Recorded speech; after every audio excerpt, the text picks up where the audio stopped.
Welcome to Island Tamil கதை நேரம். நான் உங்கள் வித்யாலக்ஷ்மி. ராமாயணம் ஆரண்யகாண்டம் பகுதி 3. ராவணனும் மாரீச்சனும் ரதத்தில் ஏறி தண்டகாரண்யம் நோக்கி சென்றார்கள். தண்டகாரண்யத்தில் ஓர் வாழைத் தோட்டத்தின் மத்தியில் ராமனுடைய ஆசிரமத்தை கண்டார்கள். மாரீச்சனுடைய கையை பிடித்து கொண்டு ராவணன், அதோ ராமனுடைய ஆசிரமம் இருக்கின்றது, நான் சொன்னபடியெல்லாம் செய்வாயாக என்றான். உடனே மாரீச்சன் தன் சரீரத்தை மாற்றிக்கொண்டு மானுருவம் தரித்து விட்டான். அடடா, மானின் அழகே அழகு! அதன் உடலில் ஒவ்வொரு அங்கமும் விசித்திர அழகு. ஆகாயத்தில் மழை நின்ற போது காணப்படும் வானவில்லின் பல வர்ணங்களோடும் கண்ணை கவரும் விதத்தில் அந்த மான் இருந்தது. தங்கமும் வெள்ளியும் வைடூரியமும் பலவித மணிரத்தினங்களும் புஷ்பங்களும் போல அதன் உடலில் மாறி மாறி காணப்பட்டது. தங்கத்தில் இரத்தின மணிகளை இழைத்து உயிருடன் ஓடியது போல் அதன் உடல் விளங்கிற்று. அதுவரையில் உலகத்தில் காணாத மானாக அந்த மாயமான் ஆசிரமத்திற்கு முன் இங்கும் அங்குமாக நடந்தது, படுத்தது, எழுந்து துள்ளி குதித்தது. கொஞ்ச நேரம் அது புல்மேயும், சில சமயம் தலையை தூக்கி செடிகளில் உள்ள இளம் தளிரை தின்னும், சில சமயம் ஆசிரமத்தை நெருங்கி போய் மெல்ல நடக்கும். பிறகு திடீரென்று துள்ளி தூர ஓடும். மற்ற மான் கூட்டங்களோடு சில சமயம் சேர்ந்து நடக்கும், சில சமயம் அவற்றை விட்டுவிட்டு விலகி ஓடும். மற்ற மான்கள் அதை முகர்ந்து பார்த்து சந்தேகப்பட்டு விலகிச் சென்றன. சீதை அச்சமயத்தில் வனத்தில் புஷ்பம் பறித்து கொண்டிருந்தாள். இந்த மானை பார்த்து, ஆஹா, என்ன அழகு என்று கண் கொட்டாமல் பார்த்து நின்றாள். அப்பொழுது மானும் அவளை பார்த்து அவளுக்கு எதிரில் இங்கும் அங்கும் ஓடியது. அப்படி அது ஓடியது வனத்திற்கே புது அழகு தந்ததை போல இருந்தது. ஓடி வாருங்கள், ஓடி வாருங்கள் என்றாள் சீதை. தான் பார்த்து கொண்டிருந்த மானை ராமனுக்கும் லக்ஷ்மணனுக்கும் காட்ட வேண்டும் என்று அவளுடைய அவா. சீக்கிரம் வாருங்கள் என்றாள் மறுபடியும். அவர்களும் வந்து அந்த விசித்திர மானை பார்த்து வியந்து போனார்கள். லக்ஷ்மணனுக்கு சிறிது சந்தேகம் உண்டாயிற்று. இது சாதாரண மானை போல் தோன்றவில்லையே, இது மானுருவம் தரித்து வந்த ராட்சசனோ என்று நினைத்தான். ஏனெனில் இத்தகைய மிருகம் இயற்கையில் கிடையாது. இது ராட்சசர்களுடைய வேலைதான் என்று தீர்மானமாக கூறினான்.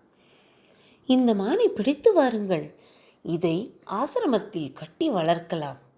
நான் காட்டில் பார்த்த அத்தனை மிருகங்களிலும் இது மிகவும் அழகாக இருக்கிறது.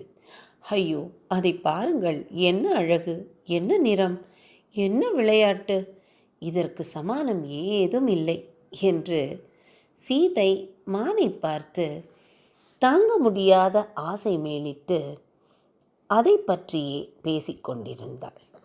இதை எப்படியாவது பிடித்து தாருங்கள் என்று மிகவும் வேண்டினாள். நாம் ஊருக்கு திரும்பும் காலம் வந்துவிட்டது. இதை அயோத்திக்கு கொண்டு போவோம். காட்டிலிருந்து ஏதாவது ஒரு விசித்திர பொருள் நம்முடைய அந்தப்புறத்திற்கு கொண்டு போக வேண்டும் அல்லவா? பரதன் இதை மிகவும் அனுபவிப்பான். இதை நான் அவனுக்கு தர வேண்டும். எப்படியாவது இதை பிடித்து தாருங்கள் என்று ராமனை வருந்தி கேட்டாள் சீதை. லக்ஷ்மணனுக்கு இந்த விஷயம் பிடிக்கவில்லை என்று தெரிந்து கொண்டு ராமனை இன்னும் அதிகமாக வருத்தி கேட்டுக்கொள்ள ஆரம்பித்தான். சீதையின் ஆசையை அறிந்து கொண்ட ராமன், லக்ஷ்மணா, வில்லும் அம்பும் கொண்டு வா என்றார். லக்ஷ்மணனுக்கு சம்மதமில்லை. ஆயினும் ராமன் வில்லும் கையுமாக மானை தொடர்ந்து சென்றான். லக்ஷ்மணா, ஜாக்கிரதை, சீதையை பார்த்துக்கொள். மானை கொன்றுவிட்டோ அல்லது சீக்கிரமாக அந்த மானை பிடித்து கொண்டோ வந்து விடுகிறேன். கவலைப்படாதே. ராட்சசனாயிருந்தால்தான் என்ன? வாதாபியின் கதி இந்த ராட்சசனுக்கு நேரட்டுமே. மோசம் செய்து ஏமாற்றினால் அதற்குரிய பலனை அது அனுபவிக்கும் என்று கூறிவிட்டு, என்ன ஆனாலும் சரி, நீ இந்த இடத்தை விட்டு நகராதே என்று கூறிவிட்டு மானின் பின்னால் ஓடினான் ராமன். ராவணனுக்கு போதிய அவகாசமும் சந்தர்ப்பமும் தருவதற்காக கைக்கு சிக்குவது போலவே காட்டிக்கொண்ட மானானது ராமனை வெகு தூரம் இழுத்து போய்விட்டது. மெல்ல மெல்ல காலெடுத்து வைக்கும். ஓடாமல் அங்கே நின்று வெறித்து பார்க்கும். திடீரென்று பாய்ந்தாற்போல் மேலேயே குதிக்கும். ஒரே பாய்ச்சலாக காட்டிற்குள் போய் காற்று போல் வேகமாக ஓடி மறைந்த மாதிரி கொஞ்ச நேரம் இருந்து திடீரென்று ஒரு உயர்ந்த இடத்தில் நின்று தன் அழகை தனியாக காட்டும். மேகங்கள் ஆகாயத்தில் உலாவ அவற்றோடு கலந்து காட்சி தரும். பிடித்து விடலாம் போல் கிட்ட நிற்கும். கிட்ட போனால் தூரமாக போய்விடும். நின்றது போல் இருக்கும். அப்படியே மறைந்துவிடும். மாரீச்சனுக்கு மரணம் அருகில் வந்துவிட்டது என்று தெரிந்து போனது. அதே கணத்தில் ராமனும் இனி போதும் தொடர்ந்தது என்று வில்லை வளைத்து அம்பை செலுத்தினான். மாரீச்சன், ஐயோ சீதா, ஐயோ லக்ஷ்மணா என்று ராமன் குரலில் உரக்க கத்திவிட்டு மாண்டு போனான். மாரீச்சனின் கூக்குரலை கேட்டு சீதை அது ராமன் கதறியதே என்று எண்ணிவிட்டாள்.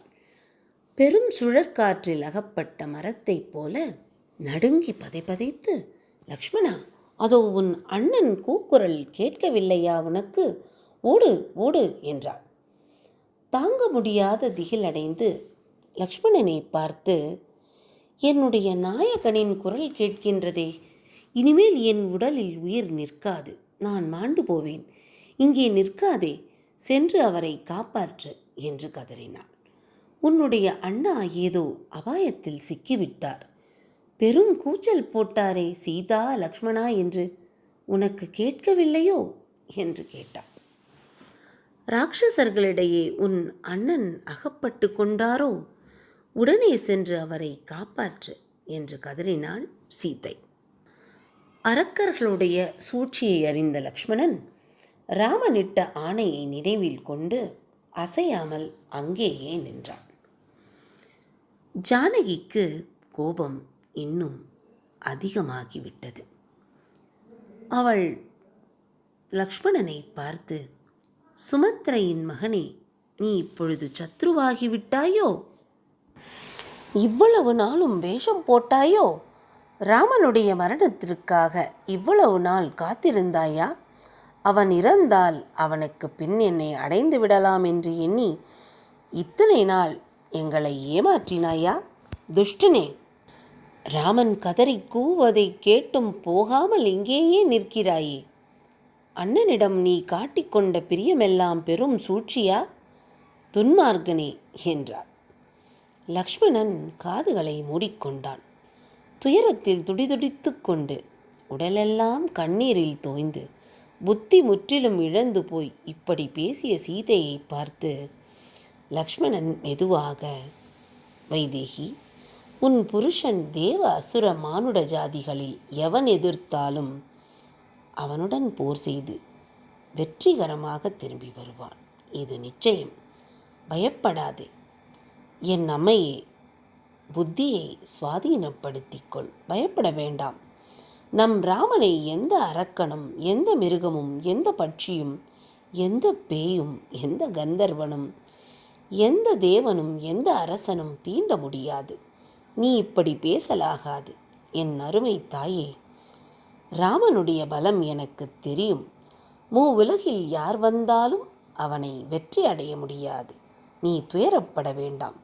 சிறிது நேரத்தில் உன்னுடைய நாயகன் அந்த மானை கொன்றுவிட்டு இங்கே வருவான். அதை பார்ப்பாயாக என்று சமாதானம் கூறினான் லக்ஷ்மணன்.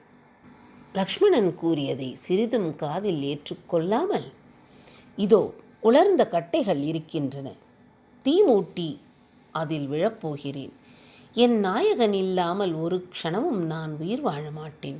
இதோ கோதாவரியில் விழுந்து என் உயிரை நீப்பேன் என்று நான் எப்படியாவது உயிரை மாய்த்து கொள்வேன் என்று கூக்குரலிட்டு அழுதாள் சீதை.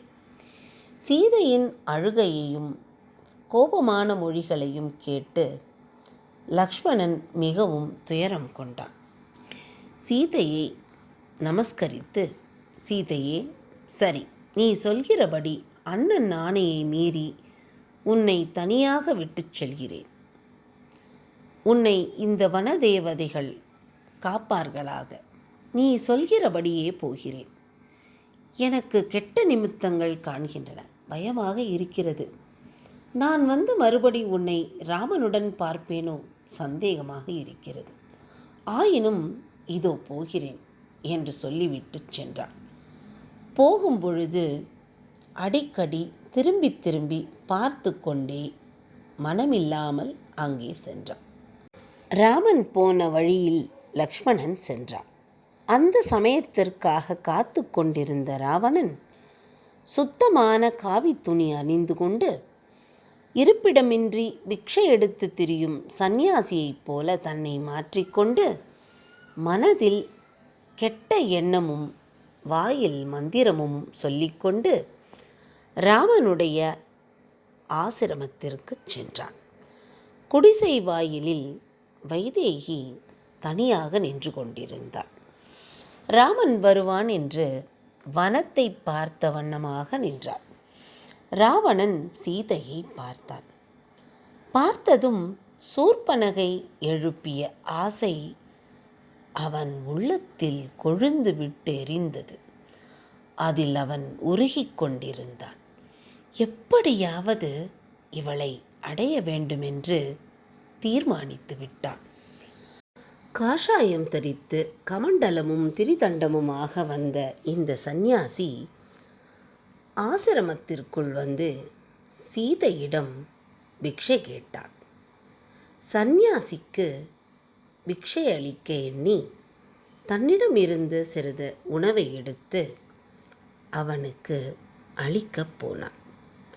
கேவலம் மிருக குணமுடைய இந்த ராட்சசேந்திரன் அவளை பார்த்தவுடன் மோகம் கொண்டு அவளிடம் தன்னுடைய குலப்பெருமை, தான் யார் என்பதை சொல்லி, நீ என்னுடன் வந்தாயானால் உன்னை நான் மகாராணியாக்கி உலகத்தில் உள்ள அனைத்து சுகபோகங்களுக்கும் உன்னை ஆளாக்குவேன் என்று சொன்னான். திடீரென்று இந்த வார்த்தைகளை கேட்டு சங்கடம் அடைந்தாலும் சீதையானவள் அபார தைரியமடைந்து அரக்கனை லட்சியம் செய்யாமல், துஷ்டனே, நீச்சனே, உன்னுடைய அழிவு நெருங்கிற்று. என்னவர் வந்தால் நீ மடிந்து போவாய். விலகிப்போ, உயிரை காப்பாற்றிக் கொண்டு இந்த ஆசிரமத்தை விட்டுப்போ என்று சீறினான். அரக்கனுக்கு கடும் கோபம் உண்டாகிவிட்டது. மாறுவேஷத்தை நீக்கிவிட்டு தன் சொந்த ரூபத்தை தரித்து கொண்டாள். அவள் தலைமயிரை ஓர் கையில் பற்றி மறுகையால் அவளை பிடித்து தூக்கி கொண்டு வேகமாகச் சென்று ஆயத்தமாக இருந்த தேரில் சீதையை தூக்கியவாறு ஏறி ஆகாயத்தில் கிளம்பி விட்டாள். ஹா, என் நாதனே, ராமா, எங்கே போய்விட்டாய்? லக்ஷ்மணா, உன்னை நான் எப்படி பிடிவாதம் செய்து துரத்தி விட்டேன் என்று கதறி அழுதாள். அரக்கன் அவளை அசையாமல் அப்படியே பிடித்து தேரை வேகமாகச் செலுத்தினான். அவன் ஆகாய மார்க்கமாக சென்று கொண்டிருந்தான். அப்பொழுது மரத்தின் மேலே அரை தூக்கமாக உட்கார்ந்து கொண்டிருந்த ஜடாயு வேகமாக சென்று கொண்டிருந்த இந்த ரதத்தை பார்த்தது. சீதையின் குரலை கேட்டு யார் என்று அறிந்து கொண்டது. சீதையும் ஜடாயுவை கண்டாள். நீ என்ன செய்வாய் பறவையே? லங்கேசன் என்னை தூக்கிச் செல்கிறான். இந்த கொடிய அரக்கன் எல்லா ஆயுதங்களோடு இருக்கிறான். நீ எதிர்த்தால் உன்னை கொன்று விடுவான். உன்னால் என்னை மீட்க முடியாது. இந்த விஷயத்தையாவது ராமனிடம் சொல் என்று அழுதாள். ஜடாயு தேரில் ராவணனை பார்த்து, ஏ லங்கேசா, நான் ஜடாயு, கழுகு ராஜன். நீண்ட நாள் உன்னைப் போல் நானும் அரசனாக வாழ்ந்தவன். தகாத காரியத்தை செய்யாதே, நில். அரசன் என்கிறவன் இப்படிப்பட்ட காரியத்தை செய்யலாகாது. பெண்களை காப்பதல்லவா ஓர் அரசனுடைய கடமை. ஆனால் நீ இப்படி ஓர் பெண்ணை இழுத்து கொண்டு செல்கிறாயே, இது தவறல்லவோ? ஜாக்கிரதை, உடனே அவளை விட்டுவிட்டு திரும்பிப்போ. அவளுடைய கோபப் பார்வையில் நீ அழிந்து போவாய் என்று கூறியது ஜடாயு. நீ கவசம் பூண்டு ஆயுதங்களோடு இருக்கிறாய், எனக்கு அது தெரியும். இருந்தாலும் என் கண் முன்னே சீதையை தூக்கி கொண்டு செல்வதை நான் அனுமதிக்க மாட்டேன். வா, என்னுடன் வந்து போர் செய். என்னை அழித்துவிட்டு பின்பு அவளை கூட்டிக் கொண்டு செல் என்று சொல்லியது ஜடாயு. இந்த பேச்சுகளை எல்லாம் கேட்ட ராவணன் சினம் கொண்டு பறவையான ஜடாயுவை தாக்கினான். பெரும் காற்றுக்கும் மேகக்கூட்டத்திற்கும் நடக்கும் யுத்தத்தைப் போல ஓர் அற்புத யுத்தம் அந்த வனத்தில் நடந்தது. சிறகு கொண்ட மலையைப் போல ஜடாயு தாங்காத கோபத்துடன் யுத்தம் செய்தான். கொல்லும் நாரசங்களைப் போல ராவணன் விடுத்தான். அவற்றையெல்லாம் கழுகரசன் தடுத்து ராவணனுடைய உடலை கீறி கிழித்தான். அரக்கன் மேலும் சினம் கொண்டு சர்ப்பங்களையும் கூரிய அஸ்திரங்களையும் பறவையின் மேல் விடுத்தான். கழுகரசன் மிகவும் துன்பப்பட்டான். தேரில் இருந்த சீதையை பார்த்தான். கண்ணீர் பெருகி அவள் கண்களை பார்த்தான். அந்த காட்சியை சகிக்காமல் ராவணனை பலமாக தாக்கினான். தன் உடலில் உண்டான காயங்களை அவன் பொருட்படுத்தவே இல்லை. தன் சிறகுகளால் அரக்கனின் தலையில் இருந்த கிரீடத்தை அவன் கையில் இருந்த வில்லையும் உடைத்து தள்ளினான். இந்த அவமானத்தை தாங்காமல் பெரும் கோபமடைந்த ராவணன் இன்னொரு வில்லெடுத்து சரமாரி பொழிந்தான். பக்ஷிராஜன் தன் சிறகுகளால் அந்த அம்புகளை உதறி தள்ளி அரக்கன் பிடித்த இரண்டாவது வில்லையும் ஒடித்து தள்ளினான். அதன் மேல் ஜடாயு தேரை தாக்கி பிசாசு முகங்களை கொண்ட கோவேறு கழுதிகளையும் சாரதியையும் கொன்று தேரை சுக்கு சுக்காக பொடி செய்து விட்டான். சீதையை பிடித்து கொண்டே ராவணன் கீழே விழுந்தான். வாகனம் இழந்து சாரதியையும் இழந்து அரக்கன் பூமியில் விழுந்தபோது பூதங்கள் எல்லாம் நல்லது நல்லது என்று பக்ஷிராஜனை பாராட்டின.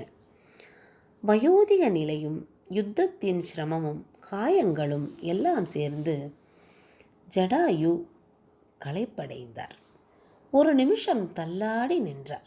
இதை கண்ட ராவணன் இதுதான் சமயம் என்று சீதையை பிடித்திருந்த வண்ணமே தோன்றி அப்படியே ஆகாயத்தில் கிளம்பி போக பார்த்தான்.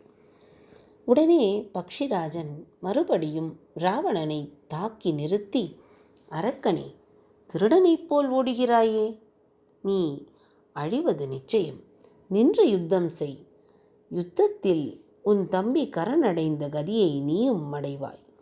கோழையைப் போல் திருடனைப் போல் ஓடி தப்ப பார்க்காதே என்று சொல்லி அவனுடைய முதுகின் மேல் திடீரென்று மேலிருந்து இறங்கி கால் நகங்களாலும் கூரிய மூக்காலும் கொத்தியும் கீரியும் ரணமாக்கி ராவணனை மிகவும் துன்புறுத்தினான் ஜடாயு. இதை தாங்க முடியாமல் ஒரு பக்கம் சீதையை பிடித்து கொண்டே தன் முதுகின் மேலிருந்த ஜடாயுவை தன் கைகளால் அடித்து விரட்டப் பார்த்தான். சீதையை பிடித்த கைகளை பக்ஷிராஜன் ஒன்றன் பின் ஒன்றாக கொத்தி பிடுங்கி எறிந்தான். பிடுங்கி எரிய எரிய ராவணனுக்கு புது கைகள் புற்றிலிருந்து பாம்பு வருகிற மாதிரி முளைத்து வந்தன. வலி தாங்காமல் கோபம் மேலிட்டு ராவணன் சீதையை கீழே தள்ளிவிட்டு ஜடாயுவை கைகளால் அடித்தும் கால்களால் உதைத்தும் பலமாக தாக்கினான். இந்த கோர யுத்தம் வெகு நேரம் நடந்தது. வீரனாகிய ஜடாயு மிகவும் கஷ்டப்பட்டான். பிறகு ராவணன் தன் கத்தியை எடுத்து பக்ஷிராஜனுடைய சிறகுகளையும் கால்களையும் கருணையின்றி வெட்டினான்.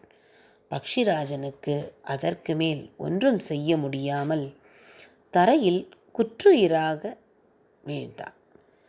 ஜானகியை மீண்டும் எடுத்துக்கொண்டு ஆகாய மார்க்கமாக இலங்கை நோக்கி சென்றான் ராவணன். கோபத்தாலும் துயரத்தாலும் வாட்டப்பட்ட சீதை சிவந்து போன தன் கண்களை நன்றாக திறந்து அரக்கனின் முகத்தை தைரியமாக பார்த்து, நீச்சனே, உன் பெயரையும் குலத்தையும் வீர பிரதாபங்களையும் என்னிடம் மிக கம்பீரமாக சொன்னாயே, அவ்வளவு பெரிய சூரனாக நடந்து கொண்டாயே, வெட்கமில்லாமல் பக்கத்தில் யாரும் இல்லாத சமயம் என்னை தூக்கி கொண்டு இப்படி ஓடுகிறாயே, என்னை காப்பாற்ற வந்த அந்த கிழப்பறவையை கொன்ற சூரனே, உன்னுடைய வீரம் இதுதானா? இப்படி செய்வதனால் நீ என்ன அடையப் போகிறாய்? என்னை ஒரு காலம் நீ அடைய முடியாது. உயிர் நீத்தாலும் நீப்பேனே ஒழிய உனக்கு நான் வசப்பட மாட்டேன். என்னுடைய நாதர் கையால் நீ அழிவது நிச்சயம். என்னை நீ இப்படி தூக்கி கொண்டு செல்வதை அவர் அறிந்தால் உன்னை சர்வ நிச்சயமாக அவர் உயிருடன் விடமாட்டார். உன்னை தேடி வந்து அவர் அழிப்பார். இது நிச்சயம் என்றார். சீதை சொல்வதை சற்றும் காதில் வாங்கிக் கொள்ளாமல் இலங்கையை நோக்கி போனான் ராவணன். காடுகளையும் மலைகளையும் கடந்து சென்றான். வழியில் மலைகளில் சிலர் நிற்பதை கண்ட சீதை தன்னுடைய புடவை தலைப்பை கிழித்து தன்னுடைய ஆபரணங்களை அதில் கட்டி கீழே எறிந்தார். தன்னுடைய கணவர் தன்னை தேடி வரும்பொழுது இவையெல்லாம் அவருக்கு வழிகாட்டும் என்று நம்பினான். வானரங்கள் இப்படி ராவணனால் கடத்தி போகப்பட்ட சீதையை பார்த்து ஸ்தம்பித்து நின்றது. பம்பையை தாண்டி பிறகு கடலையும் கடந்து ராவணன் லங்காபுரியில் பிரவேசித்தான். துயரத்தால் துடித்து கொண்டிருந்த சீதையுடன் தன் அந்தப்புறம் அடைந்தான். ஒரு பெண்ணுருவம் கொண்டு தன் உயிரை குடிக்க வந்திருந்த அந்தகனை எடுத்துக்கொண்டு தன் அந்தப்புறம் புகுந்தான். சீதையை அடைந்து விட்டேன் என்று மூர்கன் எண்ணினான். உடனே பிசாசுகளைப் போன்ற சில கோர ராட்சசிகளை கூப்பிட்டு, இவளை நீங்கள் வெகு ஜாக்கிரதையாக காவலிருந்து பார்த்து கொள்ள வேண்டும் என்று ஆணையிட்டான். என் உத்தரவின்றி ஆணாவது பெண்ணாவது எவரும் இவள் இருக்குமிடம் செல்லக்கூடாது என்று உத்தரவு செய்தான். இவள் என்ன இச்சித்தாலும் வஸ்திரமோ பொன்னோ மணியோ எது கேட்டாலும் அவளுக்கு கொடுத்து சந்தோஷப்படுத்த வேண்டும். எனக்கு செய்யும் பணிவிடையும் மரியாதையும் இவளுக்கு நடக்க வேண்டும் என்று உத்தரவிட்டான். யாராவது இவள் மனம் துன்புறுமாறு பேச்சு பேசினால் கொன்றுவிடுவேன். தெரிந்தோ தெரியாமலோ இவளுக்கு கோபமோ துக்கமோ உண்டாகும்படி யாரும் பேசக்கூடாது, ஜாக்கிரதை என்று எச்சரித்தான். சீதையை அந்த புறத்தில் ஓரிடத்தில் இறக்கிவிட்டு இனி செய்ய வேண்டியது என்ன என்று யோசிக்கலானான். சாமர்த்தியரான சாரணர்களை அழைத்து உத்தரவிட்டான். நீங்கள் உடனே கரண் இருந்த ஜனஸ்தானம் போய் அங்கே பயப்படாமல் ராமன் என்ன செய்து வருகிறான் என்பதை நன்றாக கவனித்து வர வேண்டும். அந்த ராமன் இருக்கும் வரையில் எனக்கு தூக்கம் வராது. அவன் எனக்கு பெரிய சத்ரு. அவன் எப்படியாவது சாக வேண்டும். நீங்கள் போய் தைரியமாக உங்கள் வேலையை செய்யுங்கள் என்று உத்தரவிட்டான். கடலால் சூழப்பட்ட ஒரு கோட்டைக்கு கொண்டு வரப்பட்டு எவ்வளவு தூரத்தில் தான் சிறையில் கிடக்கிறோம் என்பதை சீதை அறியவில்லை. தன்னுடைய நாதனான ராமன் உடனே வந்து ராவணனை கொன்று மீட்பான் என்றே எதிர்பார்த்தாள். அதனால் மிகவும் துன்பப்பட்டாள். தன்னுடைய சித்தத்தை திடமாக வைத்து கொண்டாள். தன்னுடைய நாதனுடைய வீரத்தையும் சாமர்த்தியத்தையும் பூரணமாக நம்பி தைரியமாக இருந்தாள். அரக்கன் தன்னிடம் மிருகத்தனமாக நடந்து கொள்ளவில்லை என்ற ஒரு சிறிய ஆறுதல் அவளுக்கு கிடைத்தது. சீதையை அந்தப்புரத்திற்குள் அழைத்துச் சென்று சிறிதும் வெட்கமில்லாமல் தன் சேனாபலத்தை பற்றி எடுத்துச் சொன்னான் ராவணன். இதையெல்லாம் நீ உன்னுடைய பொருளாகவும் உன்னுடைய ராஜ்யமாகவும் வைத்து அனுபவிக்கலாம். என் உயிரை விட சிறந்தவளாக எனக்கு நீ ஆவாய். என்னுடைய மனைவிகள் பல பேர். ஆயினும் அவர்கள் அனைவருக்கும் நீ எஜமானியாக இரு. என்னுடைய அன்பு முழுவதும் பெற்று விளங்குவாய். நான் சொல்வதை கேள். வேறு யோசனை செய்யாதே. என் இஷ்டத்தை பூர்த்தி செய்வாயாக. 100 யோசனை தூரத்தில் இந்த லங்காபுரியானது சமுத்திரத்தால் சூழ்ந்து ஆயிரக்கணக்கான மகாவீரர்களால் காக்கப்பட்டு வருகிறது. இங்கே யாரும் பிரவேசிக்க முடியாது. தேவர்களும் அசுரர்களும் எனக்கு சமமான சக்தி கொண்டவர்கள் இங்கே யாரும் இல்லை. அதனால் உன்னை காப்பாற்ற யாரும் வரமாட்டார்கள். லங்கையைப் போல செல்வச் செழிப்பான நகரத்தை நீ எங்கும் கண்டிருக்க மாட்டாய். அதனால் என்னுடன் சந்தோஷமாக இரு என்று கூறினான் ராவணன். ராவணன் இவ்வாறெல்லாம் பேசும்பொழுது சீதையின் கண்களில் தாரை தாரையாக கண்ணீர் பெறுகிறது. புடவையின் தலப்பால் முகத்தை மூடிக்கொண்டாள். நீ வருத்தப்படாதே. என்னை ஏற்றுக்கொள்வதினால் உனக்கு பாவம் ஒன்றுமில்லை. கூச்சம் வேண்டாம். தெய்வத்தால் ஏற்பட்ட நிலையை ஒப்புக்கொள்ளலாம் என்பது விதி. அழகியே, என் தலையை உன் பாதங்களில் வைத்து கேட்டுக்கொள்கிறேன். என்னை நீ ஏற்றுக்கொள். உனக்கு நான் அடிமை என்று வாழ்க்கையில் யாரையுமே இப்படி பேசி அறியாத ராவணன் அவள் முன் மண்டியிட்டு கேட்டான். சோகத்தால் வாட்டப்பட்ட சீதை அரக்கனை கண்டு சிறிதும் பயமில்லாமல் ஒரு துரும்பை கிள்ளி தனக்கும் ராவணனுக்கும் மத்தியில் வைத்து பேசினான். பஞ்சவட்டியில் சந்நியாசி வேஷம் பூண்டு தான் வைத்த காய்கிழங்குகளுக்கு முன் உட்கார்ந்து தன் வீரத்தையும் குலத்தையும் பற்றி பேசினான் அல்லவா? அதற்கு ஓர் எதிரொலி போல் இப்பொழுது சிறையில் கிடந்த சீதை பேசினாள். நான் யார் என்பதை அறிந்து கொள். தசரத ராஜா மூவுலகங்களிலும் புகழ்பெற்ற அரசர். தருமத்திற்கு ஓர் அசையா அணையாக பலகாலம் அரசு புரிந்த மகாராஜர். சத்தியம் காத்தவர். அவருடைய குமாரர் ராமர் என் கணவர். தேவனைப் போன்ற அந்த ராமன் என் நாதனாவார். சிம்மத்தின் பலம் பெற்ற வீரர். அவரும் அவர் தம்பி லக்ஷ்மணனும் உன்னுடைய உயிரை வாங்க காத்து கொண்டிருப்பார்கள். கரணும் அவன் சேனையும் எப்படி நிர்மூலமாக்கப்பட்டதோ அப்படி நீயும் அழிந்து போவாய் என்று சொன்னார். உன்னை விரும்பும்படி என்னை கேட்கிறாய். இது ஆகாத காரியம் என்பதை நீ அறியவில்லையா? இன்னொருவன் மனைவியை நீ எப்படி இப்படி கேட்கலாம் என்று கேட்டாள் சீதை. என்னுடைய உடலையாவது அல்லது உயிரையாவது காப்பாற்றிக் கொள்ள வேண்டும் என்று எனக்கு கொஞ்சமும் ஆசை இல்லை. உனக்கு நான் அகப்படவே மாட்டேன் என்று சீதை கூறினாள். இதை கேட்ட ராவணனுக்கு கோபம் அதிகரித்து விட்டது. அங்கிருந்த ராட்சசிகளிடம், இவளை உடனே அசோகவனத்திற்கு அழைத்துச் செல்லுங்கள். எப்படியாவது அவளுடைய மனதை மாற்றுங்கள் என்று ஆணையிட்டான். சீதையை அழைத்து கொண்டு ராட்சசிகள் அசோகவனம் சென்றார்கள். அது ரம்யமான அந்தப்புற உத்தியானவனம். பறவைகளும் புஷ்பங்களும் காயும் பழமும் நிறைந்த மரங்கள் உள்ள தோட்டம்.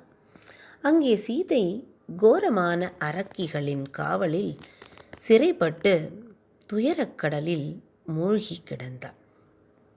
ராமனும் லக்ஷ்மணனும் எப்படியாவது விஷயம் தெரிந்து கொண்டு தன்னை மீட்பார்கள். அரக்கர்களின் மிரட்டல்களுக்கு பயப்படாமல் உயிரை வைத்து கொண்டிருக்க வேண்டும். வீரனாகிய என் நாதன் இவர்களை அழித்து என்னை மீட்டு கொண்டு செல்வான் என்று பூரணமாக நம்பினான். இப்படி இவள் இங்கே துயரப்பட்டு கொண்டிருக்க நாம் மறுபடியும் ராமலக்ஷ்மணர்களை விட்ட இடத்திற்கு செல்வோம். இத்துடன் ராமாயணம் ஆரண்யகாண்டம் பகுதி 3 நிறைவடைகிறது. மீண்டும் உங்களை அடுத்த பாகத்தில் சந்திக்கிறேன். நன்றி, வணக்கம்.